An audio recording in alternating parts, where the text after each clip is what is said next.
ആശുപത്രി പോവുക കേട്ടോ, ഇത്തിരി ഒരുങ്ങണ്ട, തല കെട്ടണ്ട്. കൈ വീണ്ടും ട്വിസ്റ്റ് ആയി കേട്ടോ. ഇപ്പൊ നല്ല വേദനയുണ്ട്, അനക്കാൻ വയ്യ. നല്ല രീതിക്ക് തിരിഞ്ഞ് കൈ ഇങ്ങനെ സ്റ്റക്കായിട്ട് നിന്നു കുറേ നേരം.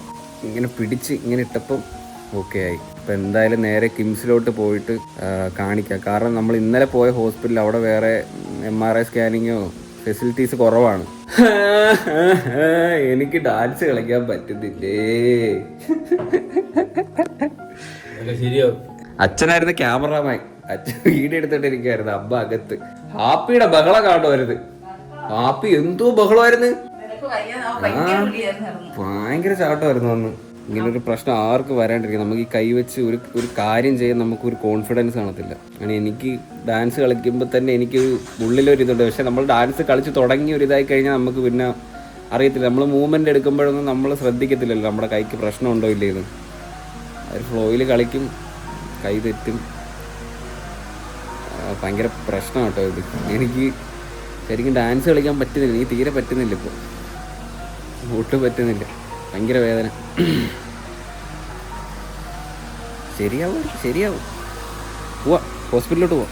കഷ്ടകാലം നോക്കിയാണ് ഇന്ന്, ഹർത്താലും കൂടാ, വണ്ടിയിൽ എണ്ണയില്ല. ഓക്കെ, 70 കിലോമീറ്റർ ഓടാനുള്ള എണ്ണ കാണിക്കുന്നുണ്ട്. ഫുഡ് ഒന്നും കിട്ടത്തില്ല കേട്ടോ. സത്യം പറഞ്ഞ ഇങ്ങനെ ഒരു സിറ്റുവേഷനൊക്കെ വരുമ്പോഴാണ് ഈ ഹർത്താലൊക്കെ കൊണ്ട് ബുദ്ധിമുട്ട് വരുന്നത്. എന്താണ് പറയാനുള്ളത് ഈ ഒരു അവസ്ഥയിൽ? അന്ന് ഫസ്റ്റ് ആദ്യമായിട്ട് കാണുന്ന അന്നല്ലേ ആദ്യം വീഴുന്നത്, അന്ന് കൊണ്ടുപോയില്ലേ.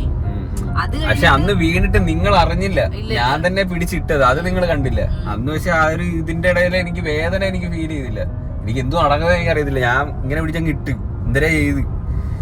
പക്ഷെ ഇതിപ്പം ഡാൻസ് കളിച്ചപ്പം അന്ന് അമ്മ മാത്രമേ ഉള്ളായിരുന്നു, അന്ന് അച്ഛൻ ഇല്ലായിരുന്നു.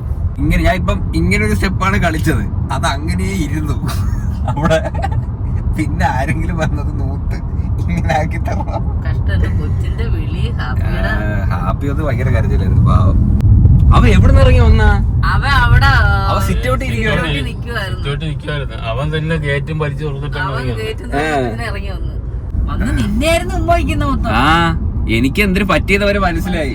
മനുഷ്യരെ കാട്ടി സ്നേഹമാണ് അവറ്റകൾക്ക്. ആ റോഡിൽ ആരും ഇല്ലാത്തോണ്ട് പെട്ടെന്ന് എത്താം. പിന്നെ എണ്ണയുടെ ഒരു സീൻ മാത്രമേ ഉള്ളൂ. പോയിട്ട് തിരിച്ചു വരുമെന്ന് എനിക്ക് അറിഞ്ഞൂടാ, വഴിയിലാവോ എന്തോ. നമുക്ക് 2:30 അപ്പോയിന്റ്മെന്റ്. ഇപ്പൊ സമയം ഏതാണ്ട് 1:45 12:45 കഴിഞ്ഞിട്ടുണ്ട്. റോഡിൽ ആരും ഇല്ലാത്തതുകൊണ്ട് തന്നെ നമുക്ക് പെട്ടെന്ന് എത്താൻ പറ്റും, അതും ഉപകാരം. ഇവിടെ ഇല്ല എങ്ങും ഒരു പമ്പ് പോലും ഇല്ല, കൈ മൊത്തം അവധിയാ. ഇത് തൊലിഞ്ഞ അവസ്ഥയാണ് നോക്കണേ. പമ്പ് മാത്രം തുറന്നിട്ടുണ്ട് കേട്ടോ. ഇത് ഭാരത് പെട്രോളിയം അല്ലേ. ഇന്ത്യൻ ഓയിൽ, HP എല്ലാം ക്ലോസ് ആണ്. ഭാരത് പെട്രോളിയം മാത്രം ഒരെണ്ണെങ്കിലും ഉണ്ടല്ലോ. ഭാഗ്യം. 1000 പെട്രോള് അടിപൊളി. പൊക്കിയതൊക്കെ ചുമ്മാതായല്ലോ. പെട്രോൾ എണ്ണ അടിക്കാൻ പറ്റത്തില്ലെന്ന് തോന്നുന്നുണ്ട്. അവിടെ എല്ലാ ആൾക്കാരും നിൽക്കുക, എണ്ണ അടിക്കാൻ വെയിറ്റ് ചെയ്തു. ഇതെന്തോ ഇത് ഹർത്താലിന്റെ അല്ല, ഇത് മിഷൻ കേടായി. പൊക്കിയൊക്കെ കൊണ്ടുവന്നേ അവസ്ഥ നോക്കണേ. മൊത്തത്തിൽ എണ്ണക്കേടാ തോന്നി ഇന്നത്തെ ദിവസം. ഓണേ ഡീസലാ, കൽക്കരി ഇട്ടുള്ളിക്കാം പോട്ടെ. ഡീസൽ മാത്രമേ ഉള്ളത്, പെട്രോൾ ഉണ്ടെങ്കിൽ ഞാൻ അങ്ങനെ ഡീസൽ അടിക്കാൻ. അത്യാവശ്യം അടിച്ചോളാം ഡീസല്. OP എടുത്തിട്ട് വന്നിരിക്കുക കേട്ടോ. OP 850 രൂപയാണമ്മ. 850. ഭയങ്കര എക്സ്പെൻസ് ആട്ടോ ഇവിടെ. 850 മാത്രമല്ല, പിന്നൊരു 100 രൂപയുടെ ഉണ്ട്. മൊത്തം കൂടി 950 രൂപയായി OPക്ക് മാത്രം. ഇവിടെ വണ്ടി പാർക്ക് ചെയ്യാനും 150 രൂപ എടുക്കണം. ഞാൻ പറഞ്ഞു പുറത്ത് പാർക്ക് ചെയ്താൽ മതി. എന്തോ പാർക്ക് ചെയ്തിട്ട് ഒരു വെച്ച ഈ വാവ ഇവിടെ ഒരു പടക്കം പൊട്ടിച്ച് എല്ലാരും പേടിച്ച്. എൻ്റെ നമ്പർ വന്നിട്ട് 63 കേട്ടോ. ഇവിടെ ഫുഡ് കഴിക്കാനായിട്ട് കയറി കേട്ടോ. ഊണൊക്കെ കഴിഞ്ഞിട്ടുണ്ട്. ഫ്രൈഡ് റൈസും ചിക്കനും എന്തോ മാത്രമേ കൊള്ളാൻ തോന്നുന്നു. ഫ്രൈഡ് റൈസ് ആണ് കേട്ടോ. ഫ്രൈഡ് റൈസ്, സലാഡ്, പരിപ്പ് കറി. നല്ല ടേസ്റ്റ് ഉണ്ട് കേട്ടോ. നല്ല ഫുഡ് കേട്ടോ. എത്ര രൂപ ഫ്രൈഡ് റൈസ്? ഇതെല്ലാം കൂടെ 700. അത്ര ഇത് ഇത്ര കഴിച്ചിട്ട് വരാം കേട്ടോ. നമുക്ക് 6:00-ക്കാണ് MRI പറഞ്ഞേക്കുന്നത്. സ്കാനും കൂടെ എടുത്തിട്ട് ഡോക്ടറിനെ കണ്ടിട്ട് നമുക്ക് തിരിയുള്ളൂ കേട്ടോ. നമ്മൾ ഹോസ്പിറ്റലിൽ വന്നിട്ടില്ല, പാർക്കിൽ വന്ന സെറ്റപ്പാ. ഫുഡ് കഴിച്ചു, അത് കഴിഞ്ഞിട്ട് അതിന് ഐസ്ക്രീം കയറ്റാം കേട്ടോ. ഭയങ്കര കാറ്റ്. പിന്നെ എവിടെ തൊട്ടാലും ഭയങ്കര മണിയാണ്. മണി ഇച്ച് കൂടുതല. പാർക്കിങ്ങിന് കൊടുക്കണം 150 രൂപ. ഐസ്ക്രീം ഉണ്ടോ? ഐസ്ക്രീം മിനി കപ്പ്, മിനി ഹബ്ബോ, ടബ്. ഒരു മിനി ടബ്. എൻ്റെ ബ്ലൂബെറി കേട്ടോ. എൻ്റെ ബ്ലൂബെറി കിട്ടുന്നുണ്ട്.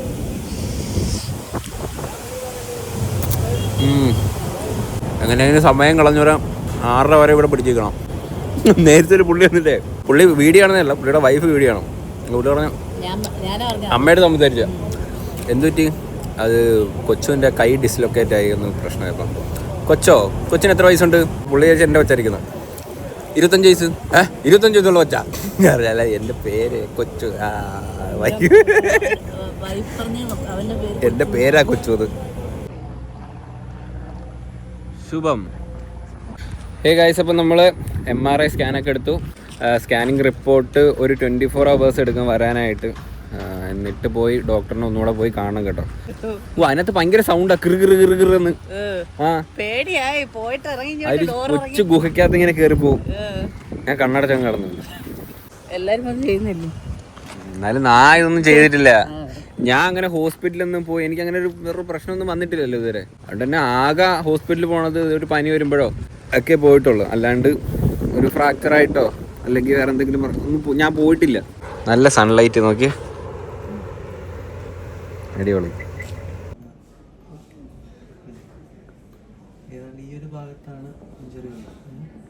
ആ ഒരു ഭാഗത്തല്ലേ.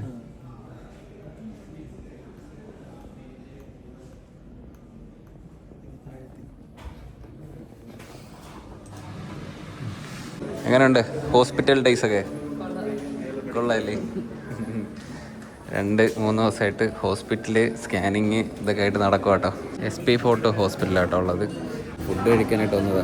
ബൈ ദ വേ, നിങ്ങൾ എൻ്റെ ഈ പുതിയ ലുക്ക് കണ്ടില്ലല്ലേ? കാണിച്ചു തരാം. അപ്പോൾ ഗൈസ്, ഇതാണ് എൻ്റെ പുതിയ ലുക്ക്. എങ്ങനെയുണ്ടെന്ന് കമൻറ്റ് ചെയ്യാം കേട്ടോ. കൈ അനക്കാൻ പറ്റത്തില്ല. അപ്പോൾ ഇഞ്ചറി അത്യാവശ്യം നല്ല രീതിക്കുണ്ട്. ഇപ്പോൾ CT സ്കാൻ എടുക്കാനായിട്ട് വന്നത് കേട്ടോ. അപ്പോൾ ഇനി സർജറിക്ക് പറഞ്ഞിട്ടുണ്ട്. ഈ ഒരു CT സ്കാനോടെ നോക്കിയിട്ട് എന്നാണ് സർജറി വേണ്ടത് എന്നുള്ള കാര്യമൊക്കെ പിന്നീടായിരിക്കും ഫിക്സ് ചെയ്യുന്നുണ്ടാവുക. ഇവിടുത്തെ ഫുഡ് അത്യാവശ്യം നല്ല അടിപൊളി ഫുഡാണ് കേട്ടോ. വലിയ റൈസ് ഉണ്ട്, പിന്നെ കുഞ്ഞ് റൈസ്, പിന്നെ ഇതെന്തോമ്മ, ഇത് തോരനല്ലേ അമ്മ? ക്യാബേജ് തോരനുണ്ട്, അവിയലുണ്ട്, സാമ്പാർ, പിന്നെ കൊണ്ടാട്ടം വരെ ഉണ്ട്. കൊണ്ടാട്ടം എൻ്റെ പൊന്നെ, കിടലൻ ഫുഡ്. ഈ സീറ്റ് ബെൽറ്റ് ഒന്ന് ഇട്ട് തരണം കേട്ടോ.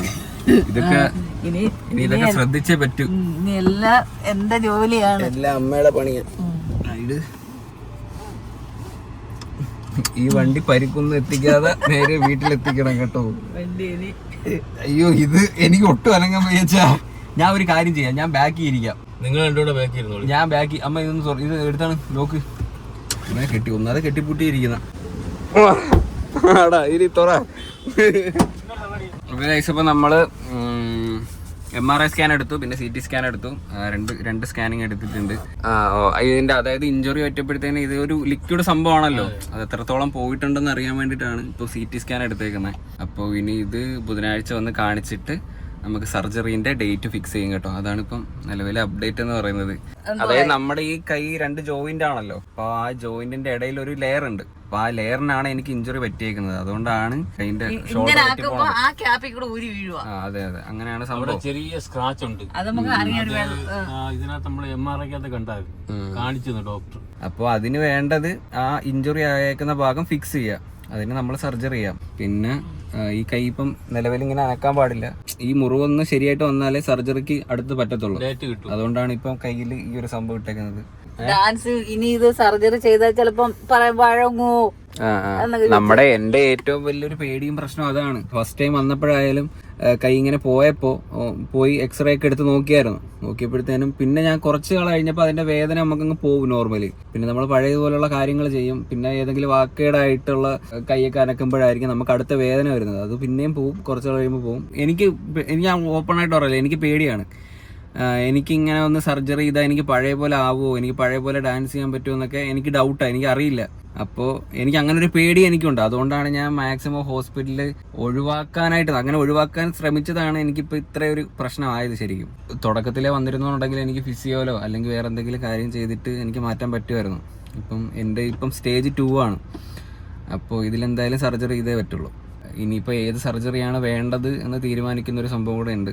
കീ ഹോൾ സർജറി വേണോ അതല്ലെങ്കിൽ ഓപ്പൺ സർജറി വേണോ എന്നൊക്കെ തീരുമാനിക്കേണ്ട ഒരു സംഭവമുണ്ട്. അത് ഏതാണ് ബെറ്റർ എന്ന് ഡോക്ടർ പറയും, അതനുസരിച്ചിട്ട് ചെയ്യും. ഞങ്ങൾ വീണ്ടും ഹോസ്പിറ്റലിൽ എത്തിയിരിക്കുകയാണ്. ഇപ്പൊ ഫുള്ള് ഹോസ്പിറ്റൽ ദിനങ്ങളല്ലേ? എല്ലാ ദിവസവും ഹോസ്പിറ്റലാണ്. ഇപ്പൊ ആഴ്ച 2 തീരെ 3 തീരൊക്കെ ഇന്നലെ പനിക്ക് ആശുപത്രിയിൽ പോയി. ഒന്നാമതെ കൈ വയ്യ, അതിൻ്റെ കൂടെ പനിയും കൂടെ വന്നു കേട്ടോ. മൊത്തത്തിൽ ശോകമാണ് സുഹൃത്തുക്കളെ. സർജറിന്റെ ഡേറ്റ് ഫിക്സ് ചെയ്തിട്ടുണ്ട്. ഒരു 2 ആഴ്ച കഴിഞ്ഞിട്ട് വന്ന് അഡ്മിഷൻ എടുക്കാനാണ് പറഞ്ഞത്. അപ്പൊ സർജറിയുടെ ബാക്കി കാര്യങ്ങളൊക്കെ ഞാൻ അങ്ങോട്ട് പോകുമ്പോൾ പറയാം. ഓക്കെ, ഇപ്പൊ നമുക്ക് ഫുഡ് കഴിക്കാം. ഞാൻ ഫുഡ് കഴിക്കാനായിട്ടാണ് ഇപ്പൊ വ്ലോഗ് എടുത്തത്. അതെ, ഒരു കൈ വെച്ച് ഹെൽപ്പ് ചെയ്യാട്ടോ. ഇന്ന് വെറൈറ്റി ആയിട്ട് വല്ലതും കഴിക്കാം. നെയ്മീനുണ്ടോ ചാ? ഒരു നെയ്മീൻ സൂപ്പുണ്ട്. ഒരു സൂപ്പ് ഹോട്ട് ആൻഡ് സോറ് 1/2. ഒത്തിരി ഐറ്റം ഉണ്ട് കേട്ടോ. ഇവിടുത്തെ മെനു എനിക്ക് ഭയങ്കര ഇഷ്ടം. പക്ഷെ ഫുഡിനൊന്നും വലിയ റേറ്റ് ഒന്നും ഇല്ല കേട്ടോ. ഡൊണറ്റ് ആയാലും 35 രൂപയൊക്കെ ഉള്ളൂ. എല്ലാത്തിനും ഓവർ കോസ്റ്റ് ഒന്നുമില്ല. ശരിക്കും ഇവിടെ വന്നാലേ ഒരു ഹോസ്പിറ്റലിൽ വന്ന ഫീൽ ഇല്ല. നമ്മളേതോ റെസ്റ്റോറൻറ്റിലൊക്കെ വന്ന ആ സെറ്റപ്പാ. ഫുഡുകളായാലും ഒന്നും ഒരു ഹോസ്പിറ്റൽ സെറ്റപ്പേ ഇല്ല കേട്ടോ. എനിക്ക് കൊള്ളാം, എനിക്ക് ഇവിടെ ഇഷ്ടപ്പെട്ടെ. എല്ലാ ഐറ്റം ഉണ്ട് കേട്ടോ. നമ്മുടെ ഫ്രണ്ടിലെ കോഫി മേക്കർ സംഭവം എല്ലാം ഉണ്ട്. സത്യം ഒരു കഫേ, ഫ്രണ്ടിൽ കഫേ സെറ്റപ്പ് ഉണ്ട് കേട്ടോ. അതും അടിപൊളിയാണ്. ലോഞ്ചായാലും എല്ലാം ഭയങ്കര നീറ്റാണ്, അടിപൊളി. നല്ല രസമുണ്ട് കേട്ടോ. നല്ല ആശുപത്രി. ഒരു മീൽസും ഒരു ചിക്കൻ ബിരിയാണിയും പറഞ്ഞു കേട്ടോ. 2 ഊണിൻ്റെ ഐറ്റവും എടുത്തില്ലേ ഒരു പ്ലേറ്റിൽ കഴിക്കാൻ കേട്ടോ. ബിരിയാണി തട്ടട്ടെ അമ്മ, ബിരിയാണി തട്ടു. കുറച്ച് കിട്ടിയാൽ മതിയേ, ബാക്കി അച്ഛന്. സെറ്റായിട്ടിരിക്കണോ? ഞാൻ കുറച്ചേ കഴിക്കത്തുള്ളൂ കേട്ടോ. അന്നും ഫുഡ് മേടിച്ചിട്ട് വേസ്റ്റായി. അതുകൊണ്ട് ഞാൻ കുറച്ച് പറഞ്ഞു. 2 പപ്പടം ഉണ്ട് കേട്ടോ.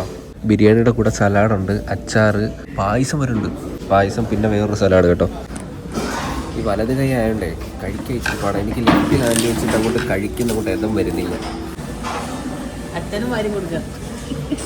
ആ സലാഡ് ഇച്ചിരി ഒഴിച്ച് കുഴക്കി പറഞ്ഞു കൊടുക്കണം എങ്ങനെയാണ് കുഴക്കേണ്ടതെന്ന്. കുഴ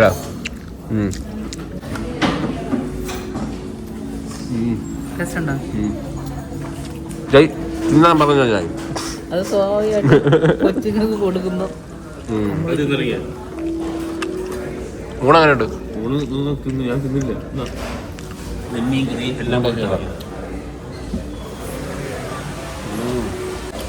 ബിരിയാണി കുറച്ച് നല്ല ഫുഡല്ലേ ചേച്ചാ? നല്ല ആശുപത്രി, നല്ല ഡോക്ടർമാരും, ഒരു സിനിമാ തിയേറ്ററും ഒരു പാർക്ക് സെറ്റപ്പും ഒക്കെ ഉണ്ടായിരുന്നേ കുറച്ചുകൂടെ എൻജോയ് ചെയ്യാറുന്നല്ലേ. നല്ലതാ. ഞാൻ ഫ്രണ്ടി വന്നു കേട്ടോ. പിന്നെ ഈ കയ്യിൽ ഇങ്ങനെ റൗണ്ട് ആയിട്ട് കിട്ടുന്ന ഒരു ബാൻഡേജ് ഉണ്ട്. അത് ഇടുമ്പോ ഭയങ്കര ഇറിറ്റേഷനാണ്. ഞാൻ ഇപ്പൊ അതങ്ങനെ ഇടാറില്ല. ഇതിപ്പോ അത് സർജറി കഴിയുമ്പോഴത്തേന് ഒട്ടും അനങ്ങാതിരിക്കാൻ വേണ്ടിയിട്ടാണ് അങ്ങനെ ഇടുന്നത്. ഈ ഒരു ബാഗ് ആയാലും ഒത്തിരി നേരം ഇട്ടുകൊണ്ടിരിക്കാൻ പറ്റത്തില്ല. കുറച്ചൊന്നും ഞാൻ ഒരു 2 മണിക്കൂറൊക്കെ ഇട്ടിട്ട് ഒരു അരമണിക്കൂറൊക്കെ ഞാൻ ഊരി മാറ്റി വെക്കാറുണ്ട്. പിന്നെ കുളിക്കുമ്പോഴും മാറ്റും കേട്ടോ. സർജറി ചെയ്ത് കഴിഞ്ഞാൽ ഒട്ടും മാറ്റാൻ പറ്റൂല. 2 പേർക്കും നല്ല പടിയാണ് കേട്ടോ. എന്നെ നോക്കുക എന്ന് പറയുന്നത്. എന്റെ കാര്യങ്ങളെല്ലാം നോക്കിയേ പറ്റും. കുളിപ്പിക്കാൻ കൊച്ചിനെ എങ്ങനെയായിരുന്നു അങ്ങനെയൊക്കെ ചെയ്യണം. അതൊക്കെ ചെയ്തേ പറ്റും. സർജറി കഴിഞ്ഞിട്ട് ഒരു 2 മാസം അടുപ്പിച്ച് റെസ്റ്റ് എടുക്കണം. എന്നിട്ട് നമ്മൾ ഫിസിയോ ഒക്കെ ചെയ്ത് ശരിയാവുന്ന പറഞ്ഞു ഡോക്ടർ. പേടിയുണ്ടോന്ന് ചോദിച്ചാ ചെറുതായിട്ടൊക്കെ ഉണ്ട്. ചെറുതായിട്ടൊന്നും നല്ലതായിട്ടുണ്ട്. എനിക്കറിയാം. പേടിക്കേണ്ട ആവശ്യമില്ല. അതല്ലേ നമ്മള് നല്ല ഹോസ്പിറ്റലിൽ കൊണ്ടുവന്ന. നമ്മള് SP ഫോർട്ടിലാട്ടോ വന്നേ. SP മെഡിഫോർട്ട് അല്ലേ? മെഡിഫോർട്ടിലാ വന്നേ. അപ്പോൾ എനിക്കിവിടെ ഓക്കെയാണ്. ഡോക്ടേഴ്സ് ആയാലും എല്ലാവരും നല്ല ഫ്രണ്ട്ലി ആണ്. ഞാൻ ഓക്കെയാണ്, കുഴപ്പമൊന്നുമില്ല. പിന്നെ ഓപ്പൺ സർജറി ആണ് കേട്ടോ പറഞ്ഞത്. കാരണം അത്ലറ്റിക് ആയിട്ട് കാര്യങ്ങൾ ചെയ്യുന്ന ഒരു സ്പോർട്സ്, അവരെല്ലാവരും ആക്ടിവിറ്റീസ് കൂടുതൽ ചെയ്യുന്ന ആൾക്കാർ കൂടുതൽ ചെയ്യുന്നത് പ്രിഫർ ചെയ്യുന്നത് ഈ ഓപ്പൺ സർജറിയാണ്. പിന്നെ കീ ഹോളില് സാധ്യതയുണ്ട് പിന്നെയും. അത് പിന്നും ചിലപ്പോ ഇത് ആവാനുള്ള സാധ്യത ഉണ്ടെന്ന് പറഞ്ഞു. ഓപ്പൺ സർജറിയിൽ ആ ഒരു പ്രശ്നമില്ല. പിന്നെ മനുഷ്യരുടെ കാര്യമാണ്, ഒന്നും പറയാൻ പറ്റത്തില്ല അല്ലേ? അതെ. പിന്നെ 2 സർജറി ആയാലും റെസ്റ്റ് ടൈം ഒരുപോലെ തന്നെയാണ്. 2 മാസം റെസ്റ്റ് എടുക്കുക, അത് കഴിഞ്ഞിട്ട് ഫിസിയോ ചെയ്യുക. ഇപ്പോഴത്തേന് ഫിസിയോ ഏതാണ്ട് 2 മാസം, പിന്നെ 3 മാസം അടുപ്പിച്ച് ഫിസിയോ അല്ലേ? ഫിസിയോ 3 മാസം അടുപ്പിച്ച് ഫിസിയോ ചെയ്യണമെന്ന് പറഞ്ഞു. അത് കഴിയുമ്പോഴത്തേന് നമ്മൾ ഫുൾ സ്ട്രെങ്ത്തിൽ വരുമെന്ന് പറഞ്ഞ ഡോക്ടർ. അത് സ്ഥിരം പരിപാടിയാണ്. നമ്മുടെ അടുത്ത് ചോദിക്കാണ്ട് വന്നിട്ട് വെള്ളം ഒഴിക്കുക.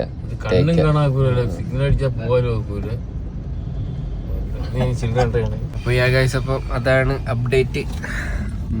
ഹോപ്പ് എല്ലാം അടിപൊളിയാവുമെന്ന് പ്രതീക്ഷിക്കുന്നു. നിങ്ങളും എല്ലാവരും പ്രാർത്ഥിക്കുക പെട്ടെന്ന് സെറ്റ് ആവാൻ. അത്രേ ഉള്ളൂ.